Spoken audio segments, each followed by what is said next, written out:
Kutendai muri Zimbabwe nekuda kwesapoti yese yamunotipa pano paSaint TV. Basa richienda mberi, ndichida kutenda zvakanyanya nokuda kwesapoti yamunoramba muchitipa pamaprograms edu ese atinoramba tichiita. Iye zvino ndakamira nevanasikana vangu, handiti vanasikana venyu, vanasikana vedu, handiti vari kunoko kuTriangle kunonzi Uswaushava. Vasikana makasimba here?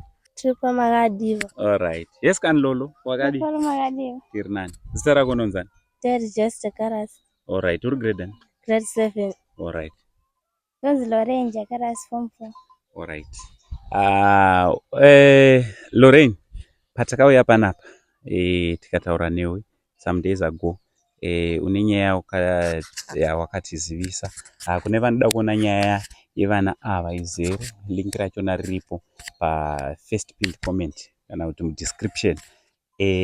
Mushure meunge taita nyaya yevasikana ava pane vanhu vakazouya vakati vada kunge vari vanobatsirana nemi. So nhasi hapana mazuva akawanda tabva tatidzoke tikuzokupaiwo kagrosari katinako. Mungadawo kuti kudii kune vakubatanidzawo kuti vakupeiwo grosari panapa? Toda kuvatenda kuti vaita basa nezvavatipa varambe vakadaro. Handiti? Rejoice, ungadawo kuti kudii? Vagona vakatipa grosari ravatipa. Rejoice, ndezvipiwo zvaunoshowawo zvimwe kune vakateerera zvongati ndinoshowa kuti dai ndawana chakati nechakati? Ndinoshowawo kuti dai ndawana ndabva dzarigwa chikoro ndadzidza ndapasa. All right. Grade 7 zviri kufamba here mugrade 7? Zviri kufamba. Handiti? Wonderful, wonderful. Ko Lolo, ndezvipiwo zvimwe zvaunoshowa?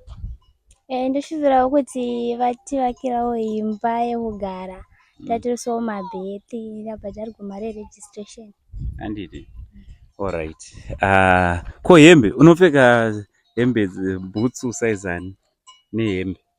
Ndopfeka size 6 yebhutsu. Nehembe.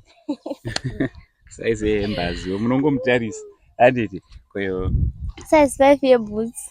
Hembe handizivi. Size yako vari kukuona. Handiti 5 nesize 6. Handiti? Saka kureva kuti sister Rijo vari vahombe ka. Muri kuvaona kuti Rijo muhombe, handiti? So hama dzangu, ngatirambe tichibatsirana nevana vedu panapa kuti zvinge zvinofamba zvakanaka. Grosari renyu ndeiro, handiti? Mochengetedza zvakanaka, muchidyawo kwenguva pfupi iyoyi muchienda kuchikoro. Zvishuwo zvenyu vari kuzvinzwa. Tinovimba kuti vachazadzisa zvishuwo zvemwoyo yenyu zvokuti dai mawanawo mabheki, dai mawanawo pekugara pakanaka. Aiwa, tichibva kuno kuUswaushava ndokwatiri tori izvezvi. It's about 440 something kilometers from Harare. Takauya kuzongoona vana ava, tichida kungoramba tichitenda vese vari kutibata. Munoziva kuti zvinhu zvacho zvakaoma, vana ava vanotogara panapa ndopamba pavo. Ndosaka muri kuvanzwa vari kutiwo vari kushuwa kuti dai vawanawo pekugara pakanaka. Tikavawanira pekugara, tikavawakirawo toilet. Ko mvura munoiwana kupeku? Kuchera kubhohoro kumashopu. Mashops kudai kuUswaushava. All right. Vanotoenda futi kure panapa kuenda kuUswaushava. Ndo situation iri panapa. So ngatibatane tinge tinopfuurira mberi nekuramba tichiitira vana vedu zvakanaka. Aiwa, ticharamba tizvatawana tinge tinozvinza mablankets, kune vanoda kutipa zvipfeko, vanoda kuvatengera bhutsu ndofunga manzwa 5 ne6 nezvimwe zvakasiyana siyana. Ngatibatanei kuitira kuti upenyu hwevana vedu hunge huri mureruka. From Uncle Saint TV crew for now tichiti it's much love. Aiwa, tichida kutendai muri Zimbabwe nekuda kwesapoti yamuri kupa kuvana vedu, tichitenda kuti mucharamba muchingovaitirawo zvakanaka. Kune vanga vasati vawana mukana wekubatsira vana ava asi vachida, makasununguka kutibata panhamba dziri pascreen idzo.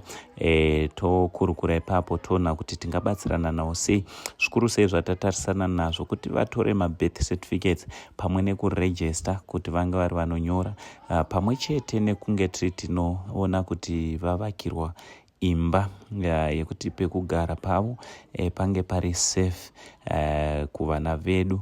Aiwa, tichikumbira zvakare minamato yenyu nekuti basa riri pano harisi basa ringagonekwe nemaoko emunhu, asi basa rinotongogonekwa badzi nomweya waMwari. From Uncle Saint neSaint TV crew, Mwari wekudenga wakuitire zvakanaka, tichiti much love.